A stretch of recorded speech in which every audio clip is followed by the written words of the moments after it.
Fridge रे क्षीर sir गुड़ाक मु जमेकी रखी केमिति जमेइथिली प्रथमे अल्प टिके नाकु दही आउ पानी आउ सर गुड़ा करके अधिक करके जमेइथिली तापरे ग्राइंडर जार रे अल्प अल्प देकी आकु पूरा चिकन करके बाटी देबी।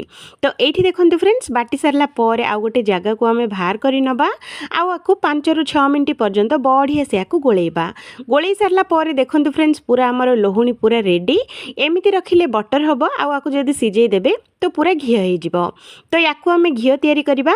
तो गैस ऊपर याकु आमे बसई नबा आउ एठी आमे भलो वासना पई दबा अल्प टिके नाकु भृसुंगा पत्र देकी 20 रु 25 मिनिट पर्यंत स्लो टू मीडियम रखिकी याकु आमे सिजेबा। जेते बेले बढ़िया से सिजी जिवो तो जेते बेले देखंतु एमिति घीटा पूरा ऊपर को देखा जिवो तो याकु गैस टाकु बंद करके ठंडा हेबा पई छाड़ दबा। ठंडा ही सारला परे गोटे चा छणा साहाय्य रे सबुतक घी आमे छाणी आनिबा।